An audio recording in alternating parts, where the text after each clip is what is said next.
Hey everybody, really quick update, something I wanted to share with you guys really quick, and that is the Sharp Aquos Crystal 2, which is going to be coming sometime, I believe from what it says here in this article, that it is going to be coming sometime June, July, somewhere around there.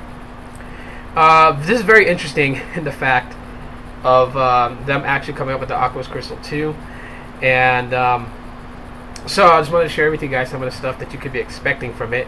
The biggest thing is that it is going to be water resistant.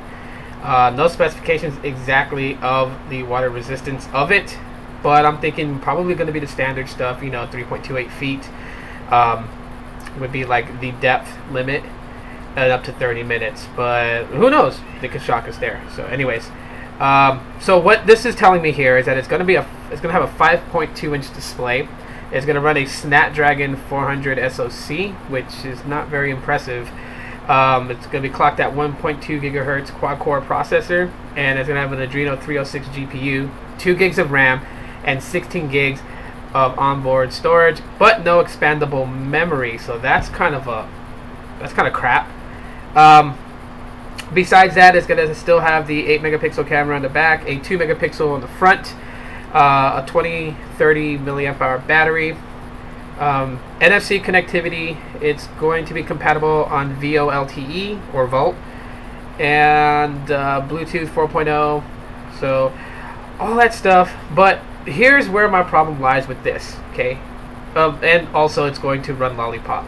But my problem with this is the no expandable memory and the CPU. That is going to be a huge problem. These Snapdragon 400, I mean, we're already at the 810. There's rumors of the 820, but we're not going to get into that. But the 810, and you know, the good thing about it though is that it seems like the mid-range standard is now rising up to becoming 16 gigs of onboard storage and 2 gigs of RAM. Problem though, still no expandable memory, and that 16 gigs could be eaten up pretty fast. Now that applications and stuff are getting bigger and bigger. So I don't know, I'm curious to know what your guys' thoughts are, if you guys think that this is going to be a pretty neat device. It pretty much still looks the same as the original Aquos, which is what I'm reading the article on. Not too much difference, except for, I guess you can say, where the flash is located.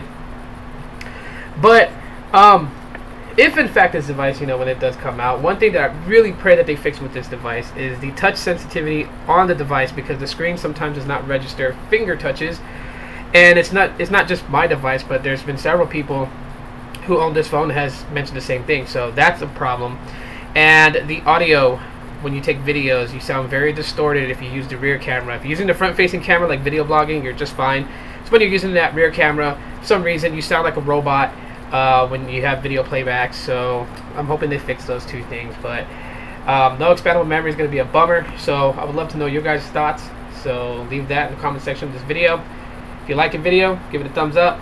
Subscribe if you haven't, and share it on Google+, Twitter, and Facebook with everybody else. My name is Tito, and I'm signing out.